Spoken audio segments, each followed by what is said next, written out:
نصلی علی رسولہ الکریم اما بعد بسم اللہ الرحمن الرحیم اللہم صلی وسلم علی نبینا محمد رب اشرح لی صدری ویسر لی امری واحلل عقدۃ من لسانی یفقہوا قولی واجعل لی وزیرا من اہلی آمین یا رب العالمین۔ ناظرین کرام السلام علیکم ورحمۃ اللہ وبرکاتہ۔ دورہ ترجمہ قرآن حکیم کا ترجمہ مختصر تشریح کے ساتھ ہم سیکھنے سمجھنے کی کوشش کر رہے ہیں۔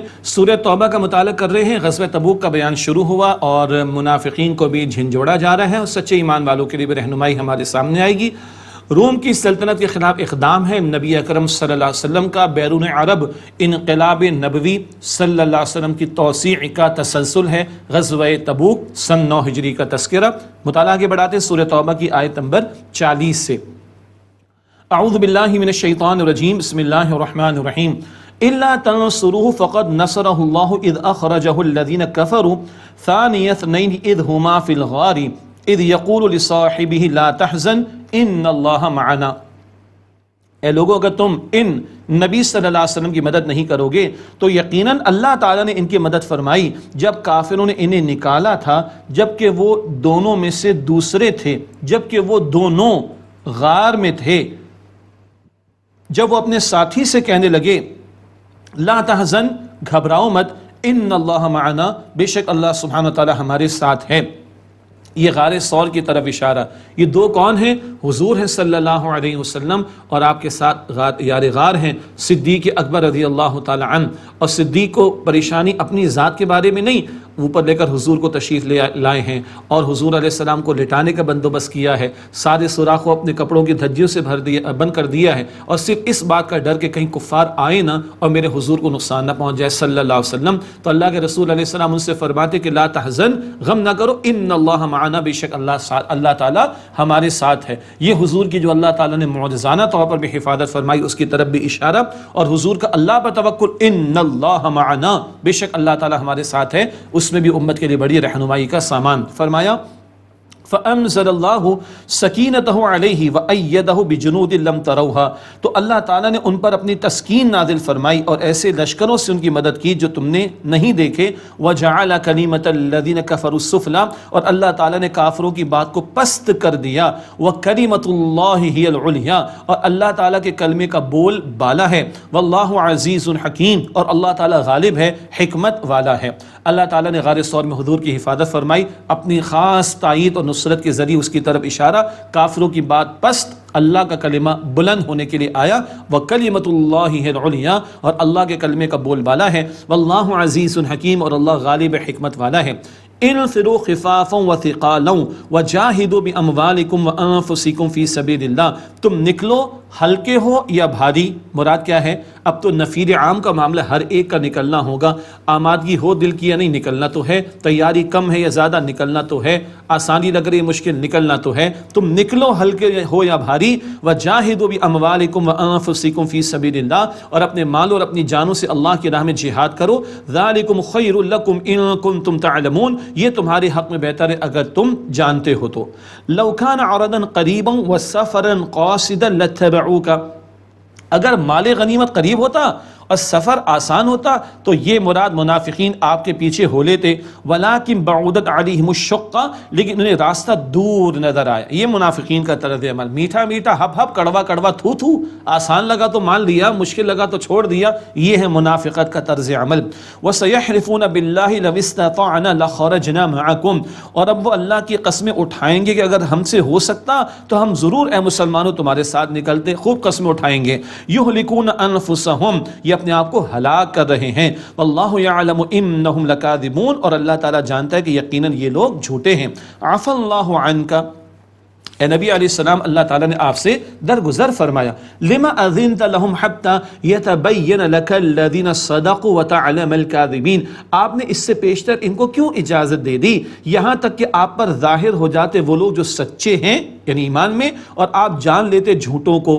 اللہ کے رسول علیہ السلام کی شفقت اور نرمی آپ سے یہ کہ منافقین جھوٹے بہانے بنا کر اجازت مانگتے، آپ نے ان کو اجازت دے دی۔ آگے اللہ تعالیٰ فرما بھی رہا ہے کہ منافقین کا نہ نکلنا ہی بہتر تھا، لیکن اللہ نے توجہ دلائی، اللہ چاہتا ہے کہ سچے اور جھوٹوں کا فرق واضح ہو کر سامنے آ جائے۔ لا يستأذنك الذين يؤمنون بالله واليوم الآخر ان يجاهدوا باموالهم وانفسهم، آپ سے وہ لوگ رخصت نہیں مانگتے جو اللہ تعالیٰ پر اور آخرت کے دن پر ایمان رکھتے ہیں کہ وہ جہاد کریں اپنے مالوں سے اور اپنی جانوں سے۔ یہ سورہ توبہ میں جہاد بمانے قتال ہے، کیونکہ غزوہ تبوک کا تذکرہ آ رہا ہے۔ اچھا، ایمان والے رخصت نہیں مانگتے، کیوں؟ یہ تو نفیر عام کا معاملہ، نفیر عام میں ہر ایک کا نکلنا لازم، ہاں عورتیں ہیں، بوڑھے ہیں، معذور ہیں، بچے، وہ تو ایکسیپشن، لیکن اس کے علاوہ جو مرد ہیں ان کی بات ہو رہی، تو نفیر عام میں تو سوال ہی پیدا نہیں ہوتا، تو ایمان والے رخصتیں نہیں مانگتے، نفیر عام کے پوائنٹ آف ویو سے بات ہو رہی۔ اس سے قبل کے موقع پر گنجائش موجود تھی، وہ ہم پہلے پڑھ آئے اور سورہ نور میں بھی پڑھیں گے 18ویں پارے میں انشاءاللہ۔ بس نفیر عام کے الفاظ کو ذہن میں لکھ لیں، اور بار بار ہم گزارش کرتے ہیں کہ نوٹ بھی کر لیں۔ واللہ علیم بالمتقین، اور اللہ تعالیٰ متقین کو خوب جانتا ہے۔ انما یستأذنک الذین لا یؤمنون باللہ والیوم الآخر وارتابت قلوبہم فہم فی ریبہم یترددون، آپ سے صرف وہ لوگ رخصت مانگتے ہیں جو اللہ تعالیٰ اور آخرت پر ایمان نہیں رکھتے اور ان کے دل شک میں پڑے ہیں، بس وہ اپنے شک میں بھٹک رہے ہیں۔ کون اجازت مانگ رہا ہے؟ جن کا اللہ اور آخرت پر ایمان نہیں۔ اللہ اور آخرت پر ایمان ہو تو پھر حکم آنے کے بعد اجازت کس بات کی؟ اللہ اکبر۔ بس یہ کہ ان کے دل شک میں پڑے ہیں اور یہ اپنے شک میں بھٹک رہے ہیں۔ یہ نفاق انسان کے وجود میں شک پیدا کرتا ہے اور حق سے اس کو دور کرتا چلا جاتا ہے۔ اللہ تعالی ہمارے دلوں کو نفاق سے پاک فرمائے۔ وَلَوْ أَرَادُوا الْخُرُوجَ لَأَعَدُّوا لَهُ عُدَّةً، اگر وہ نکلنے کا ارادہ کرتے بھی تو ضرور اس کے لیے کچھ سامان تیار کرتے۔ وَلَكِنْ كَرِهَ اللَّهُ بِعَاثَهُمْ فَثَبَّتَهُمْ وَقِيلَ اقْعُدُوا مَعَ الْقَاعِدِينَ، لیکن اللہ تعالیٰ نے ان کا اٹھنا مراد نکلنا پسند ہی نہ کیا، بس ان کو روک دیا اور ان سے کہہ دیا گیا کہ بیٹھے رہنے والے مراد معذوروں کے ساتھ بیٹھے رہو۔ اللہ نے ان کا نکلنا پسند نہیں کیا، اس کی وجہ آگے آ رہی ہے۔ باقی ایک بات آئی، جس کا ارادہ ہوتا ہے وہ کچھ تیاری تو کرتا ہے نا، کچھ تیاری تو کرتا ہے۔ ہاتھ پر ہاتھ باندھے بیٹھے ہو، جانا ہی نہیں ہے تم نے، تو تمہارے تو دل کے اندر فطور ہے، لیکن جس کے اندر نیکی اور سچی طلب و طلب ہوگی وہ کچھ نہ کچھ تیاری تو کرے گا۔ ان کا تو معاملہ کہ کچھ ہے ہی نہیں، اور اللہ نے ان کے نکلنے کو پسند ہی نہیں کیا۔ کیوں؟ اب آگے بتایا جا رہا ہے۔ لو خرجوا فیکم ما زادوکم الا خبالا ولاوضعوا خلالکم یبغونکم الفتنہ، اگر وہ تمہارے ساتھ نکلتے تو تمہاری خرابی کے سوا اے مسلمانوں کچھ اضافہ نہ کرتے، اور تمہارے درمیان دوڑتے پھرتے تمہارے لیے بگاڑ چاہتے ہوئے۔ یہ ہیں اندر کے آستین کے سانپ جو تمہیں نقصان پہنچاتے، تو اللہ نے ان کا نکلنا ہی پسند نہیں فرمایا۔ وفیکم سماعون لهم، اور تم میں ان کے جاسوس ہیں، تمہاری باتیں غیروں تک پہنچاتے ہیں۔ واللہ علیم بالظالمین، اور اللہ ظالمین کو خوب جانتا ہے۔ لقد ابتغوا الفتنة من قبل وقلبوا لك الامور حتى جاء الحق وظهر امر الله وهم كارهون، یقیناً انہوں نے چاہا تھا اس سے قبل بھی بگاڑ پیدا کرنا، بس انہوں نے آپ کے لیے الٹ پھیر کیے معاملات میں، یہاں تک کہ حق آ گیا اور اللہ کا حکم غالب آ گیا اور وہ ناخوش ہو رہے ہیں۔ طرح طرح کی انہوں نے سازشیں کی۔ عہد میں کیا کیا تھا؟ عبداللہ بن ابی 300 کو لے کر راستے سے علیحدہ ہو گیا۔ پھر انہوں نے کیا کیا تھا؟ یہود سے بنا کر رکھتے تھے، سازشیں کرتے تھے مسلمانوں کے خلاف معاذ اللہ، اور کبھی مشرکین کے ساتھ مل کر مسلمانوں کے خلاف سازشوں کا معاملہ۔ تو انہوں نے طرح طرح سے معاملات میں الٹ پھیر کی کوشش کی، مگر اللہ نے ان کی سازشیں ناکام کی۔ اللہ کا حکم آیا، مسلمانوں کو فتح ملی، فتح مکہ بھی ہو گئی، اور یہ ناخوش ہیں۔ اب ایک خاص کردار کا بیان ان میں سے، وَمِنْهُمْ مَنْ يَقُولُ اذن لِّي وَلَا تَفْتِنِّي، اور ان میں سے کوئی کہتے ہیں کہ مجھے اجازت دیجئے اور مجھے آزمائش میں نہ ڈالیں۔ أَلَا فِي الْفِتْنَةِ سَقَطُوا، آگاہ ہو جاؤ، آزمائش میں تو پڑ چکے ہیں۔ اب اس کا نام جد بن قیس مفسرین نے لکھا ہے۔ یہ کہنے لگا کہ بھائی مجھے تو معاف کیجئے، بڑی عجیب بات اس سے کہی، میں عرض کر دیتا ہوں، بہرحال جھجک آتی ہے تھوڑی۔ کہنے لگا کہ دیکھیں روم کی عورتیں بڑی خوبصورت ہوتی ہیں، میں اگر وہاں جاؤں گا تو میں فتنے میں مبتلا ہو جاؤں گا۔ آپ اندازہ کریں دین سے بھاگنے کے لیے، دین سے فرار کے لیے کیا کیا لوگ بہانے تراشتے ہیں۔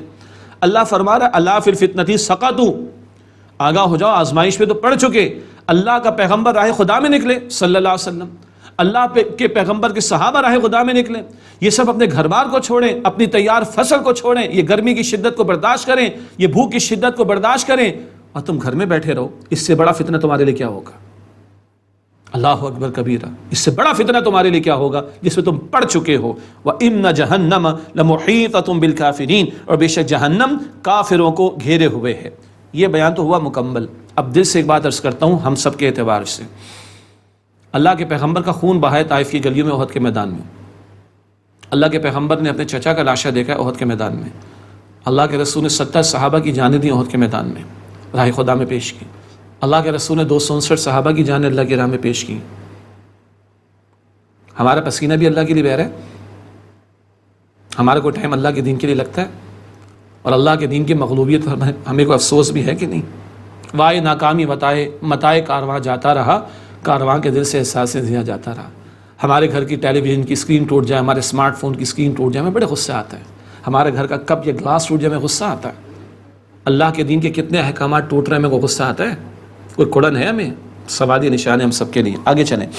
ان تصبک حسنۃ تسؤہم، اگر آپ کو کوئی بھلائی پہنچی تو اے نبی ان کو بری لگتی ہے. وان تصبک مصیبۃ، اور اگر آپ پر کوئی مصیبت آزمائش آ جائے، یقولوا، تو یہ منافق کہتے ہیں، قد اخذنا امرنا من قبل، ہم نے تو اپنا کام پہلے ہی سنبھال لیا تھا. ویتولوا وهم فرحون، اور وہ خوشیاں مناتے ہوئے لوٹ جاتے ہیں. اچھا ہوا مسلمانوں کے ساتھ نہیں نکلے ورنہ ہمارا بھی مصیبت کا معاملہ بنتا. استغفر اللہ. یہ منافقانہ کردار کو قرآن پاک بیان کر رہے ہیں. اب اللہ تعالیٰ تبصرہ فرما رہا ہے، قل لن یصیبنا الا ما كتب اللہ لنا، اے نبی صلی اللہ علیہ وسلم فرما دیجئے ہمیں ہرگز نہیں پہنچے گا مگر وہ کہ جو اللہ تعالیٰ نے ہمارے لیے طے فرما دیا. ہوا مولانا، وہ اللہ ہمارا مولا ہے. جو کچھ آئے گا اللہ کی طرف سے آئے گا، اور آئے گا تو ہم کیا پڑھیں گے؟ انا للہ و انا الیہ راجعون. ختم ہو گئی بات. ما اصاب من مصیبت الا باذن اللہ، کوئی مصیبت اللہ کے اذن سے نہیں آتی. رضائے حق پہ راضی رہے، یہ حرف آرزو کیسا، رضائے حق پہ راضی رہے، یہ حرف آرزو کیسا. خدا خالق، خدا مالک، خدا کا حکم، تو کیسا. اللہ اکبر. ہم تو اللہ کے فیصلے پہ راضی رہیں گے. ہوا مولانا، وہ اللہ ہمارا مولا ہے. وعلی اللہ فلیتوکل المؤمنون، اور ایمان والوں کو اللہ ہی پر بھروسہ کرنا چاہیے. بڑا پیارا جملہ اللہ تعالیٰ عطا فرما رہا ہے، دل کے کانوں سے سنیے. ایمان عجیب دولت ہے، خدا کی قسم. ایمان کیا کردار بندے کو عطا کرتا ہے، سنیے. قل هل تربصون بنا الا احدى الحسنيين، اے نبی علیہ السلام فرما دیجئے اے لوگو تم تو ہمارے بارے میں دو خوبیوں میں سے ایک ہی کا انتظار کرتے ہو نا. اگر ہمیں اللہ فتح دے دے تو کامیابی، تب بھی اللہ کے فضل سے کامیابی. اور اگر ہم شہید ہو جائیں تو ناکامی نہیں ہے، حیات جاویداں، ہمیشہ کی زندگی اللہ تعالیٰ فرما دے گا. اسی کو ہم انگلش میں کہتے ہیں نتھنگ ٹو لوز. مومن کے لیے تو لوز کرنے کا کچھ ہے ہی نہیں، ہارنے کا کچھ ہے ہی نہیں. جیت ہو گئی، فتح ہو گئی، اللہ کی نعمت، غنیمت بھی مل جائے گی، مال غنیمت بھی مل جائے گا. اور شہید ہو گئے تو ہمیشہ کی زندگی مل جائے گی. اللہ اکبر کبیرہ. تو لوگوں سنو، ہمارے بارے میں تم تو دو خوبیوں میں سے ایک ہی کا انتظار کرتے ہو. وَنَحْنُ نَتَرَبَّصُ بِكُمْ أَن يُصِيبَكُمُ اللَّهُ بِعَذَابٍ مِّنْ عِندِهِ أَوْ بِأَيْدِينَا، اور ہم تمہارے لیے انتظار کر رہے ہیں اے کافروں، اے انکار کرنے والوں، کہ تمہیں پہنچے اللہ تعالیٰ کے پاس سے کوئی عذاب یا ہمارے ہاتھوں سے کوئی تکلیف تمہیں پہنچے، مراد عذاب کی صورت. فَتَرَبَّصُوا إِنَّا مَعَكُمْ مُتَرَبِّصُونَ، پس تم انتظار کرو، ہم بھی تمہارے ساتھ انتظار کرنے والے ہیں. اب اگلا بیان آ رہا ہے منافقین کے لیے سزاؤں کا ذکر. عجیب سزائیں ہیں، بڑی سخت سزائیں ہیں. منافقین کا پول کھلا تھا سورہ نساء میں.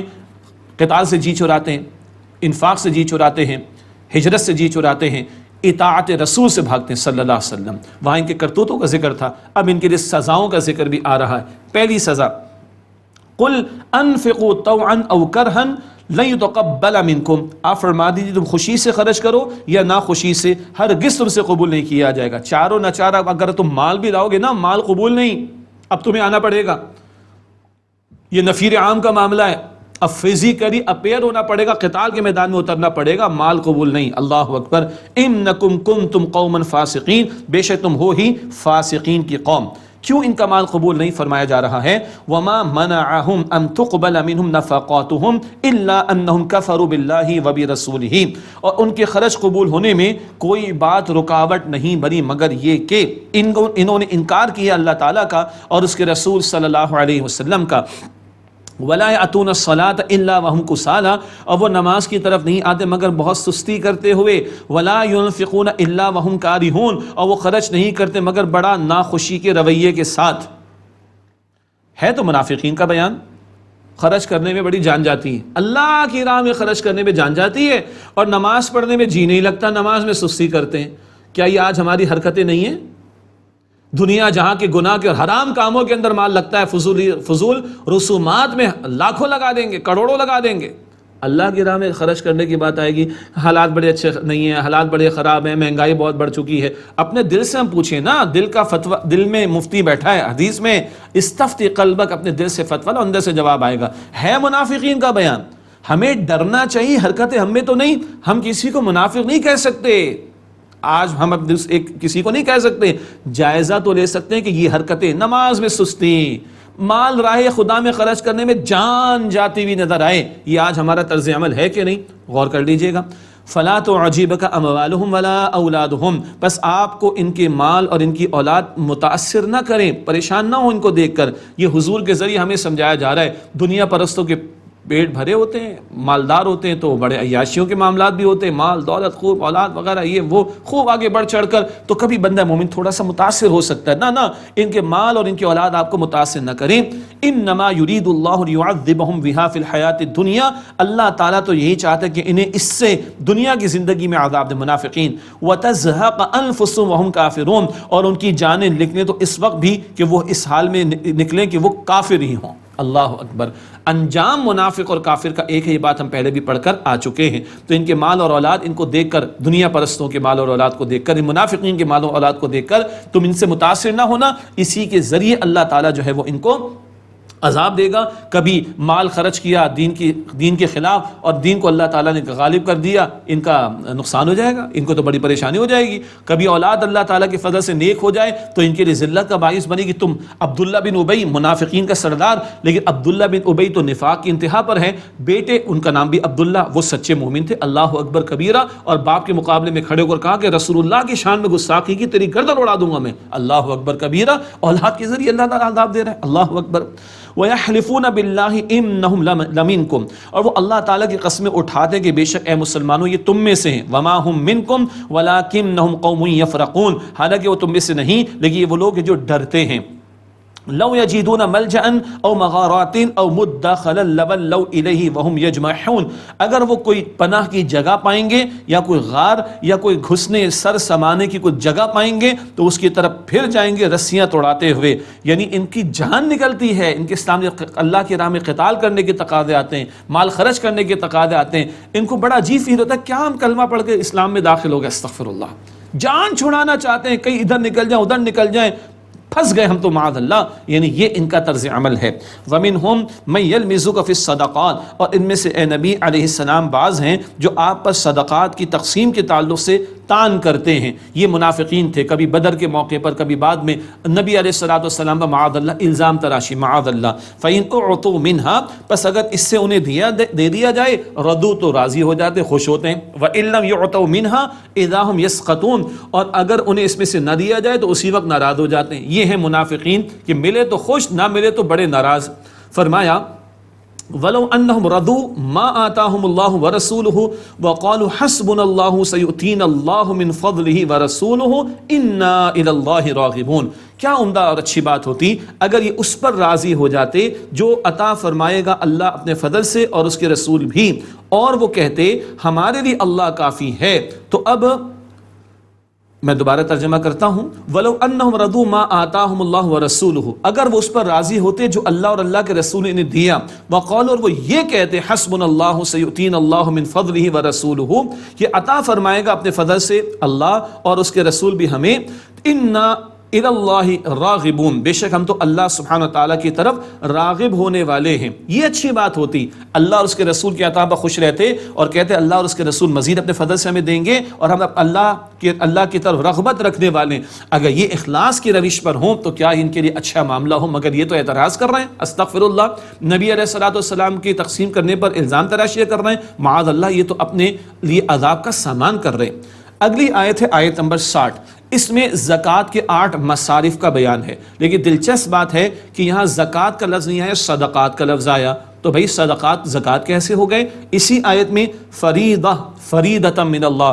فرض کا لفظ آئے گا، تو وہ صدقہ مالی جو فرض قرار دیا گیا وہ زکوٰۃ کہلاتی ہے۔ تو ذہن میں رکھیں یہاں 8 مدات ہیں، کیٹیگریز ہیں، زکوٰۃ کہاں کہاں خرچ ہوگی اس کے بیان کے تعلق سے ہم اشارہ کریں گے، باقی تو تفصیلی احکامات سیکھنے چاہیے اور تفاصیل میں تھوڑی تفصیل بھی ہم دیکھ سکتے ہیں۔ فرمایا انما الصدقات للفقراء والمساکین، بے شک صدقات یعنی زکوٰۃ وہ تو فقراء کے لیے اور مساکین کے لیے۔ فقیر ایک معنی میں وہ صبح کا ہے رات کا نہیں ہے، رات کا ہے صبح کا کھانا نہیں اس کے پاس۔ مسکین وہ ہے جو کچھ ہے اس کے پاس، کچھ کماتا ہے مگر اتنا نہیں کہ اس کی بنیادی حاجات پوری ہو پا رہی ہوں۔ والعاملین علیہا، اور زکوٰۃ کے عمل پر کام کرنے والے، مراد زکوٰۃ کی وصولی کا پورا نظام ہوگا۔ بالفعل تو یہ حکومت کے کرنے کا کام اور اس کے تحت آگے تقسیم، لیکن زکوٰۃ کی وصولی پر پورے جو عاملین ہوں گے، اہلکار ہوں گے، ان کی بھی تنخواہیں زکوٰۃ کے مال میں سے ادا کی جا سکتی ہیں۔ مزید تفصیل فقہا سے پوچھیں گے۔ والمؤلفۃ قلوبہم، اور وہ کہ جن کے دلوں کو الفت دینا مطلوب ہو، وہ لوگ جو اسلام قبول کرنے کے لیے تیار ہیں یا قبول کر چکے تو اب ان کے دلوں کو الفت دی جائے گی، ان کے لیے ہارڈ ٹائمز آئیں گے وغیرہ، تو ان کے دلوں کو الفت دینے کے لیے زکوٰۃ دی جائے گی۔ اس میں بھی فقہا کی کئی آراء ہیں، وہ تفاسیر میں آپ دیکھیے گا۔ وفی الرقاب، اور گردنوں کے آزاد کرانے میں، مثلا غلاموں کا آزاد کرانا۔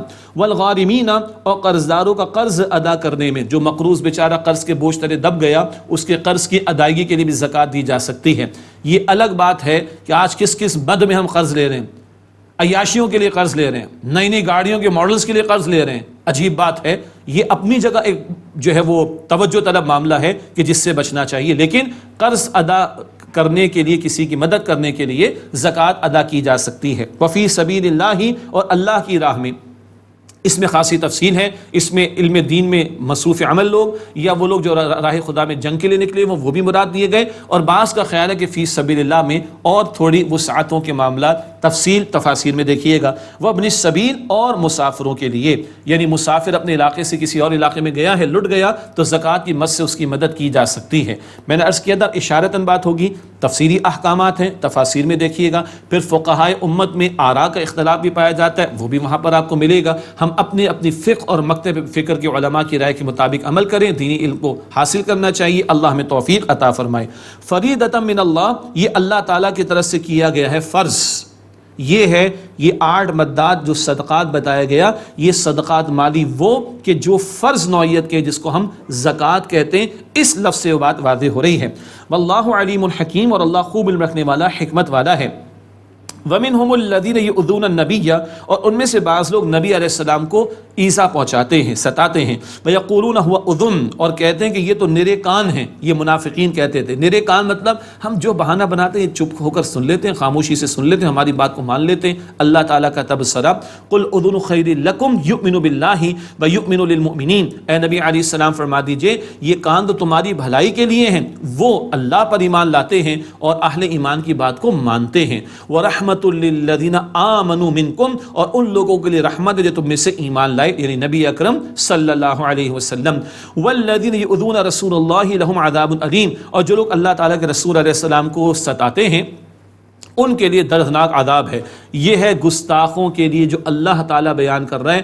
نبی علیہ السلام کی شان اقدس میں گستاخی کرنے والوں کے لیے اللہ فرماتا ہے کہ ان لوگوں کے لیے دردناک عذاب ہے، اور جس کو اللہ عذاب دینے پر آ جائے اس کو کوئی بچا نہیں سکتا۔ یحلفون باللہ لکم لیرضوکم، وہ تمہارے لیے تمہارے سامنے اللہ تعالیٰ کی قسمیں اٹھاتے ہیں مسلمانوں تاکہ تمہیں خوش کریں، راضی کریں۔ واللہ ورسولہ احق ان یرضوہ ان کانوا مؤمنین، اور اللہ تعالیٰ اور اس کے رسول صلی اللہ علیہ وسلم کا حق زیادہ ہے کہ یہ انہیں خوش کرے اگر یہ واقعتاً ایمان والے ہیں۔ یہ تمہیں قسمیں اٹھا کر خوش کرنا چاہتے نہیں، اللہ کو خوش کرو، اللہ کے پیغمبر کو خوش کرو صلی اللہ علیہ وسلم، اور خوش کرنے کا مطلب ان کی اطاعت کر کے ان کو راضی کرنے کی کوشش کرو۔ ہم بھی غور کریں، ہم بندوں کو خوش کتنا کرنا چاہتے ہیں اور اللہ کو خوش کرنے کے لیے کتنی کوشش کر رہے ہیں۔ ہمیں بندوں کی ناراضگی کا کتنا خوف ہے اور اللہ کی ناراضگی کا کتنا خوف ہے۔ غور کیجئے گا، بندوں کے کتنے ڈر ہے ہمیں اور اللہ کا کتنا ڈر ہے۔ بندوں کی کتنی چاہت ہے راضی ہو جائے، اللہ کی کتنی چاہت ہے اور اس کے رسول علیہ السلام کی کہ راضی ہو جائیں، یہ ہم سب کو سوچنا چاہیے۔ الم یعلموا انہ من یحادد اللہ ورسولہ فان له نار جہنم خالدا فیہا، کیا وہ نہیں جانتے کہ جو مقابلہ کرے گا اللہ تعالیٰ اور اس کے رسول علیہ السلام کا تو بے شک اس کے لیے جہنم کی آگ ہے، وہ اس میں ہمیشہ رہے گا، وہ اس میں ہمیشہ رہیں گے۔ ذالک الفوز فَأَنَّ لَهُ نَارَ جَهَنَّمَ خَالِدًا فِيهَا، تو بے شک اس کے لیے جہنم کی آگ ہے، مراد وہ اس میں ہمیشہ رہے گا۔ ذَلِكَ الْخِزْيُ الْعَظِيمُ، یہ بڑی رسوائی کی بات ہے۔ اللہ تعالیٰ جہنم کے عذاب سے ہم سب کی حفاظت فرمائے۔ اللہ اور اس کے رسول کی مخالفت پر آنے والے ان کا ٹھکانہ جہنم کا عذاب ہے۔ یحذر المنافقون ان تنزل علیہم سورۃ تنبئہم بما فی قلوبہم، منافقین ڈرتے ہیں کہ مسلمانوں پر کوئی ایسی صورت نازل نہ ہو جائے جو انہیں یعنی مسلمانوں کو بتا دے جو ان منافقین کے دلوں میں، ان کو ڈر لگا رہتا ہے وہی کے ذریعے کوئی ایسی بات نہ آ جائے۔ قل استہزئوا، اے نبی علیہ السلام فرما دیجئے تم ہنسی مذاق کرنے میں لگے رہو، ان اللہ مخرج ما تحذرون، بے شک تم جس بات سے ڈرتے ہو اللہ اسے کھولنے والا ہے۔ تمہیں ڈر ہے نا کہ تمہارا پول نہ کھول دیا جائے، اللہ کھول کر رہے گا۔ ان کی ہنسی مذاق کا معاملہ یہ بھی تھا، اچھا روم سے چلیں تیاری کر رہے ہیں لڑنے کے لیے، روم والوں سے ٹکرانے جا رہے ہیں اور ان کا تو خاتمہ ہی ہو جائے گا، یہ ہنسی مذاق میں اس بات کو ان لوگوں نے اڑایا معاذ اللہ۔ وَلَئِن سَأَلْتَهُمْ لَيَقُولُنَّ إِنَّمَا كُنَّا نَخُوضُ وَنَلْعَبُ، اگر آپ ان سے پوچھیں تو وہ ضرور کہیں گے ہم تو صرف دل لگی اور کھیل کی باتیں کر رہے تھے۔ قُلْ أَبِاللَّهِ وَآيَاتِهِ وَرَسُولِهِ كُنْتُمْ تَسْتَهْزِئُونَ، آپ فرما دیجیے کہ تم اللہ سے اور اس کی آیات سے اور اس کے رسول کے بارے میں ہنسی مذاق کا معاملہ کرتے ہو، تمہیں اپنے ایمان کی خیر منانی چاہیے۔ اللہ اکبر، اللہ کا کلام، اللہ کے رسول کی تعلیم، دین کی تعلیم، ان کے ساتھ کھلواڑ نہیں کرنا چاہیے۔ یہ تو منافقین تھے جو کرتے تھے۔ آج ہمارے یہاں کبھی جنت جہنم کے بارے میں لطیفے سنائے جا رہے ہوتے، کبھی حوروں کے بارے میں غلط سلط باتیں کی جا رہی ہوتی ہیں، کبھی پردے کے احکامات کا مذاق اڑایا جا رہا ہوتا ہے۔ ڈرنا چاہیے، یہ تو منافقین کا طرز عمل تھا، اللہ حفاظت فرمائے۔ لا تعتذروا قد کفرتم بعد ایمانکم، بہانے مت بناؤ تم اپنے ایمان لانے کے بعد کافر ہو گئے ہو۔ ان نعفو عن طائفۃ منکم نعذب طائفۃ بانہم کانوا مجرمین، اور ہم تم میں سے اگر ایک گروہ کو معاف کر دیں گے تو دوسرے گروہ کو عذاب دیں گے اس لیے کہ وہ مجرم تھے۔ یہ اللہ کی طرف سے سرزنش ہے، اگر یہ حرکت نفاق والی نہیں چھوڑو گے تو پھر اللہ کے عذاب میں تمہیں مبتلا کیا جائے گا۔ اللہ تعالیٰ نفاق سے اور اپنے عذاب سے ہم سب کی حفاظت فرمائے، اللہ ہمیں جہنم سے بچائے، اللہ ہمیں جنت الفردوس عطا فرمائے، آمین یا رب العالمین۔ وآخر دعوانا ان الحمد للہ رب العالمین، والسلام علیکم ورحمۃ اللہ وبرکاتہ۔